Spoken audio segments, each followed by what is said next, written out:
Hello, hello. How's everybody doing? It is Monday, 7 p.m., and it is time for Career Catalyst Live. I really hope that Facebook has me live because I have to run after this. So, this one might be a little short, I don't know, but I love this topic because it's one of those little secret behind the scenes things that I get.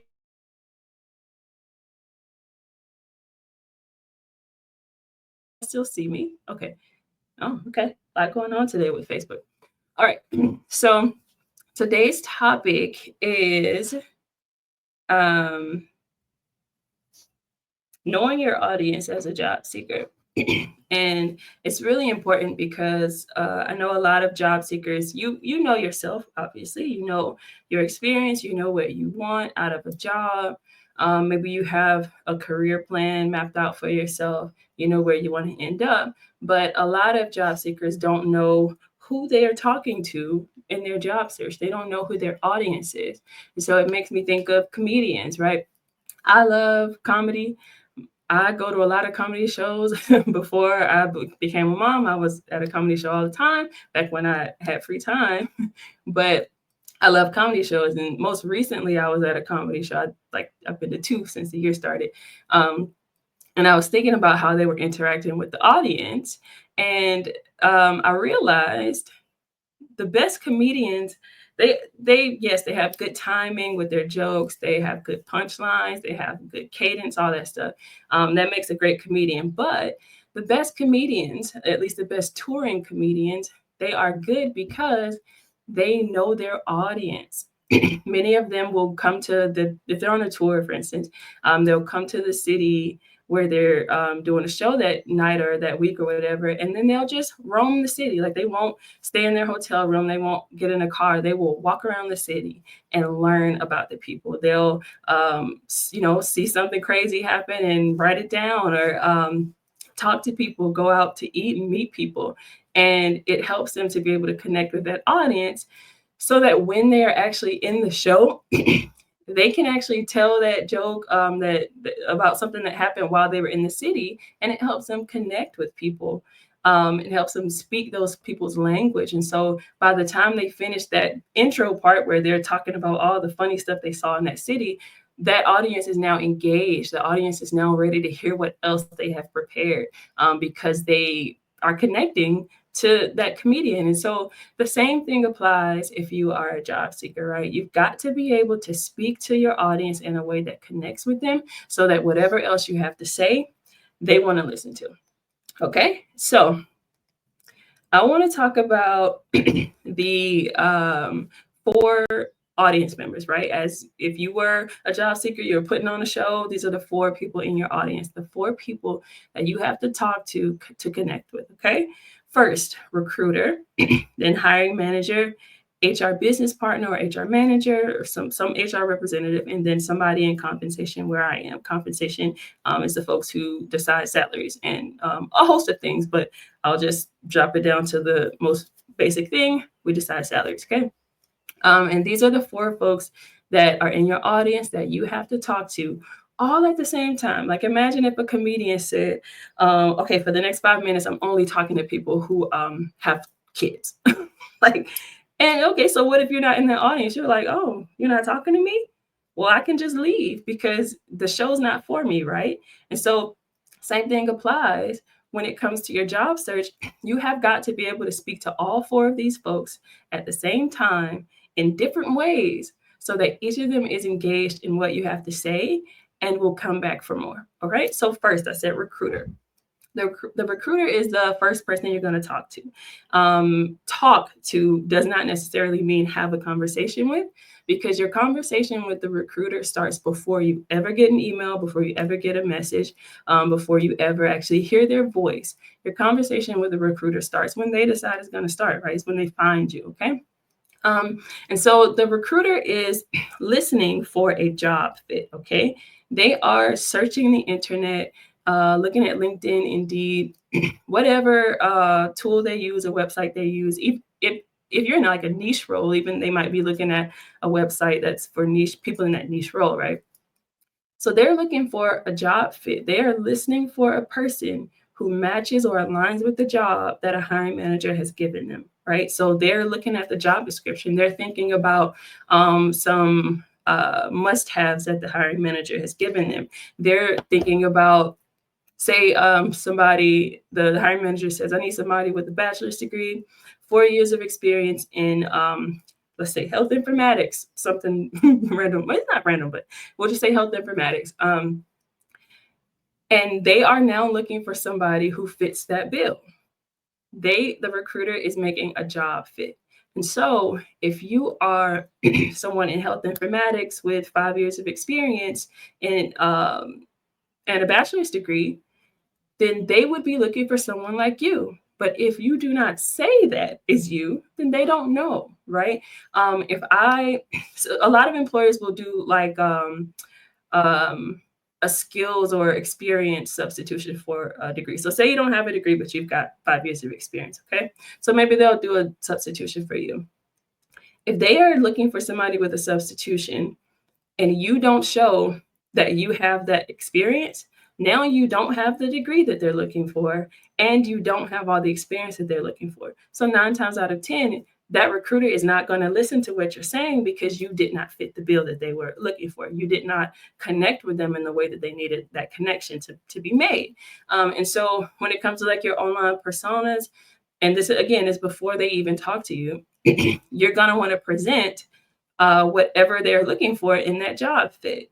And you can make that decision, right? If you're somebody who's entry level, you're not trying to talk to a recruiter who's looking for somebody with 6 years of experience, because that's not you, right? And so you're gonna give the message that relates to the person you're trying to reach, right? If the recruiter is making a job fit for somebody with 5 years of experience, a certain level in the organization, then you are going to want to speak the language of the job fit, right? You're going to show that your job or that your experience or education or whatever fits into that role.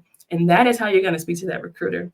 And then when it comes time to actually talk to them, you're going to expound on it, right? The fact that they're talking to you means that they believe that you are a good job fit, right? They're not talking to folks that they don't believe are good fits, right? And so you're just going to expound on it. You're going to help them solidify that job fit. And another thing with recruiters, especially if you're in a niche area, they are going to be looking for people who know somebody, right? Everybody knows somebody, knows somebody, knows somebody, right? They are looking for people in a network. And so if you are in a niche field, I'll take mine, for instance. I'm in a very niche field. A lot of us know each other. And if we don't, we can find each other. So a lot of my old coworkers and I, we've swapped jobs because it's like, hey, I'm moving over here. You want this job? Sure. And it works out because they trust the network that is in that niche. And so if you are in a niche field, even though I don't talk about networking a lot, that is going to be very important for you because it'll decrease the amount of time you spend looking for connections and having those first date calls with recruiters. Okay. So second person in the audience is the hiring manager. And this is literally the second person. It's the second person you're talked to, and it's the second person that you have to convince. A lot of people believe that the hiring manager is the end all be all of these hiring and pay decisions. And while they are important, like they are very important in the process, they are not the only decision maker in the process. It'd be like if something was, if you say, okay, so my car isn't working. My transmission is fine. Like, oh yeah, but you don't have an engine, ma'am.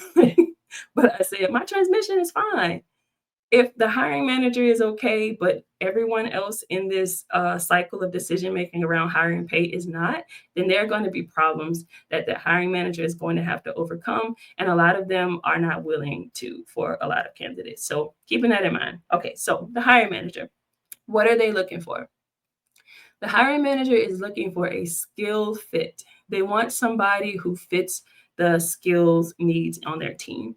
And when I say that, number one, yes, they want to fill a role. And if they've been intentional in creating that role, they're going to fill a role based on the need that is on their team. They're going to fill it based on maybe they have a big project coming up and there's a skill gap on their team, or somebody's going to be promoted soon and now they need to cycle someone else in to fill that area of the group skills. So they're going to be intentional if they are going to be. A lot of managers aren't, but if they're intentional about it, they're going to already have designed the job for that purpose. Okay. But outside of that, when it comes time for you to do interviews and talk to the hiring manager, they're going to be looking for skills, even if it's not an employer that has a skills based hiring philosophy. And what that means is basically they hire based on skills. If you're here, just say hi. So I know you're here. Um, they're gonna in skills-based hiring, they're hiring based on skills more than anything else. So yes, they care about degrees to an extent, but in skills-based hiring, they care more about your skills than they do about credentials. Okay, so if somebody is hiring from a skills-based hiring mindset, that's great. Hey, Roy, that's great. But outside of skills-based hiring, even when you're talking to them, they are hiring you or they are talking to you based on your skills and the skills that you can prove. And I always say a skill is not a skill unless you can prove you've done it before. Otherwise, it's a hobby. Otherwise, it's a thought that you've got. If you cannot prove that you've done it, then it is not a skill. It's just something you aspire to be skilled at. Okay. So in your interview, the employer, the hiring manager is looking to see if you have the skills that will fit their team. One way I like to approach this is thinking about what is unique about my client or what's unique about me even. If you can come up with something that you have skill in that their team does not already have a skill in and they need that skill, you are now a commodity for them. You are now something that they need to have because they don't have it and they realize that they need it. And that could be even outside of the job description. I can't tell y'all how many times I've seen somebody apply for a job and the job says what it says, but they've got some special skill. I had a client who was in people analytics, and that's just data around human resources, data around employees. This person was so impressive, they automated the entire company and then went to subsidiary companies and automated all those companies. No, that's not what the employer asked for, but it is a skill that they did not already have on their team. And that is why that person was a commodity. That's why they wanted them so much. So with that hiring manager, they are looking for the skill that is lacking from their team. And if you are able to bring them that skill and you can prove that you can bring them that skill, they're going to be more interested in bringing you onto their team. Okay. So the third audience member, the third person you've got to impress at the same time as everybody else. Again, all this stuff has to happen at the same time. It's the hiring of the HR business partner or the HR manager or some HR representative. Okay. So this HR business partner is kind of like a go-between. They work with the hiring manager and they work with those of us on the back end in compensation. And we'll talk about that in a minute. But the HR business partner, which we call HRBP, they're looking for a business fit, right? So how does this candidate align with what our business needs? How does this candidate align with our policy, right? So say the hiring manager wants to bring this person in at with a bonus or something. So now the HRBP is thinking, okay, is this appropriate? Does this make sense? Are we going to have issues in terms of our existing employees, or do we even have a business need for somebody like this, right? And that's important. It's not the biggest part of this equation, but it is important because that HRBP is going to be your support once you come on board, right? And so they have to know if they are making a mistake by hiring you. They're also thinking about, from an organizational standpoint, does this person align with our values, with our goals, with what we say we want in this company? And I've seen a lot of situations where an employer's been desperate, and so they made a decision about about a candidate that was not based on company fit, right? and then they end up with somebody that they have to fire shortly thereafter. And so that's an important step in this process, is for you to align yourself with the company's goals, with the company's values, if that is true for you. Now, if it's not true for you, don't do it, because you'll want to be out the door soon anyway. But if that is true for you, you want to align yourself with the company's values so that that HR business partner can then be willing to go to bat for you. They'll say, oh, this is a great hire. Oh, this is somebody that can grow in our organization, right? And that is what they're thinking about. They're thinking about somebody who will stay, somebody who they are essentially not wasting resources on. Okay. So, not the biggest thing you have to do, but they're still a very big part of the equation. And they are people who support the hiring manager to convince this last group of folks, right? This last audience member is compensation. Now, I am someone who works in compensation. Like I said, long story short, we decide who gets paid what. There's a lot that goes into that, but we decide who gets paid what in the organization. And the reason that's important is because after you have impressed the recruiter and the hiring manager and the HR business partner, now everything that you've done up to that point has to now fall into my lap, right? And I'll decide based on the job that the hiring manager said they wanted, based on what the recruiter said about your qualification for that role, and based on the HR business partner's recommendation. Number one, if you actually do qualify for the job, which is very important, hiring people who are not qualified for jobs has business impact and it has audit impacts, right? Because why are you hiring people who you've already said based on the job you are hiring for that they don't qualify, right? So all that goes into it as well. But then after that, once I've decided, okay, yes, this person is a good fit for this role based on their alignment with the job, how much do we pay them? Okay. And if you've not spoken to me through your LinkedIn profile, through whatever online medium you have, through your resume, through your application materials, if you have not spoken to me, then I'm going to wonder about your qualification. And here's what happens when I start wondering about how qualified you are. Okay. So I will find a cohort in the organization, and a cohort is a group of similarly positioned folks. So if you are pipe fitter one, and there are 20 others in the organization, that is your cohort. Those are people who are like you in the company. Okay. And so that means that I'm going to be looking at them to figure out how you stack up against them. Because for compensation, the most important thing is whether we pay you fairly, and whether we pay you competitively. Okay, those are two important things in compensation. And when I say fairly, I mean against people who are similarly situated in our organization. So, contrary to what's going on out in the world, compensation still cares about equity. We still care about fairness. And fairness can be a subjective word, but we care about how we are paying people in comparison to other people, based on their skills, based on their experience, based on any other qualification that we deem necessary in that organization. And it can be different from place to place. But we are making sure that there's equity in our group because people talk, right? You don't want to have a new employee come in making 30% more than everyone else. I've seen it happen. And everybody who was already there quit their jobs, right? So folks like me are here to keep that from happening.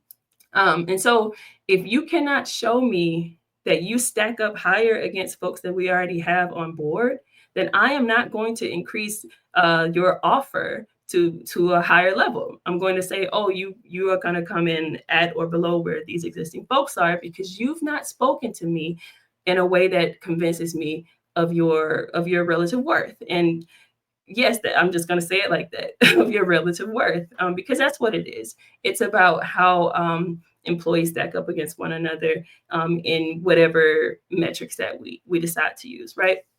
And so your resume, it has to align with that job. It has to align to that job very closely. It has to show extra, even sometimes, if you have more, because that's how you get bumped up above other people. I've seen folks say, I have 20 years of experience. And nowhere on earth can I find 20 years of experience. I've seen people say, I have a bachelor's degree, and then the bachelor's degree is in like, I don't know.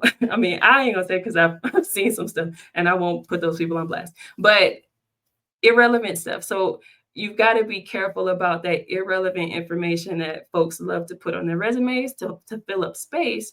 But for someone like me who analyzes jobs all day, that's not gonna speak to me. That's not gonna fool me. I'll be the person in the audience who is well aware that you are not being as clear as you should, right? And so keep that resume full of impactful information that shows relevance to the job, and do the same on your LinkedIn profile. Okay, fine. You don't show all your experience. Maybe you genuinely do have 20 years of experience and you just don't put it all on your resume. That is perfectly fine.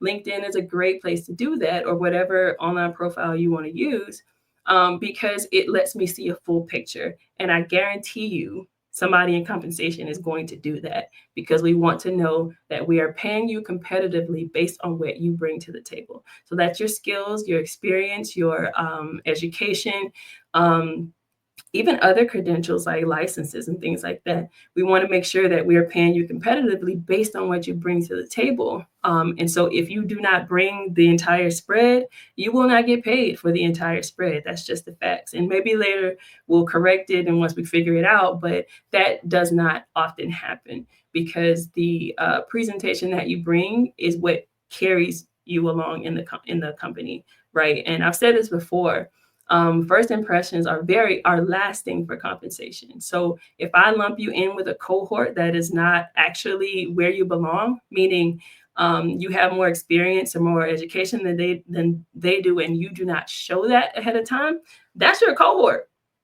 Until proven otherwise, that is who we are comparing you to until kingdom come, right? And so you've got to be mindful of how you present your experience or how you present yourself, all throughout the process, but especially because those documents you submit or your application, your resume, and all that stuff, those things don't change, right? You don't get to say, oh, I forgot about something and then do a new resume most of the time.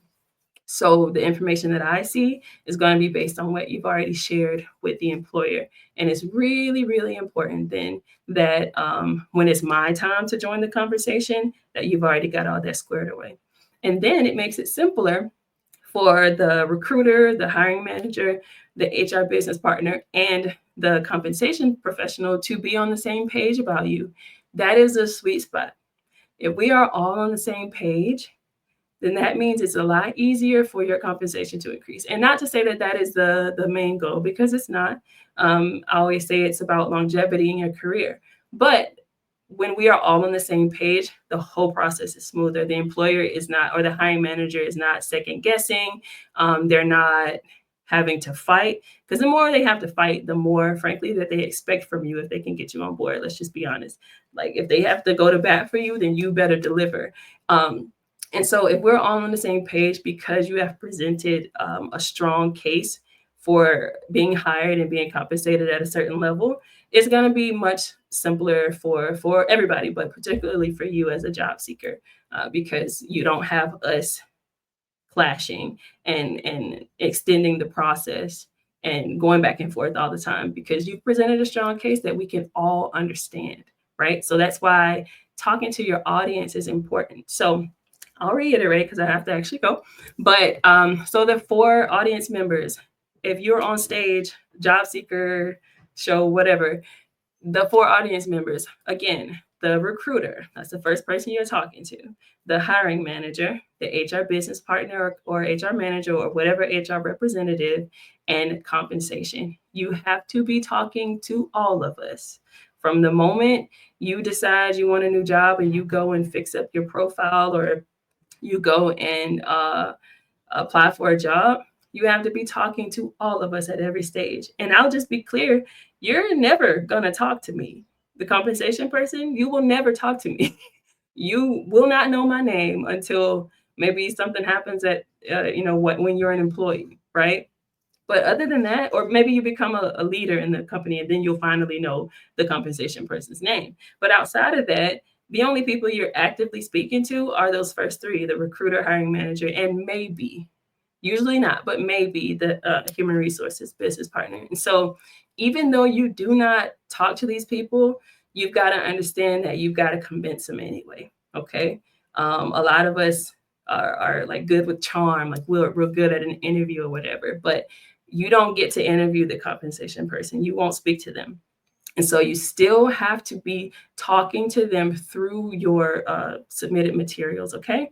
And the best way to do that is that just how I've explained. Make it very clear and align with that job description. That is the strongest strategy for speaking to everybody at every point. So, once again, job fit, recruiter; skill fit, hiring manager; company fit, HR business partner; and job level slash salary fit for compensation. Those are the things that you're going to have to answer, and keep following along and I'll teach you how. Okay.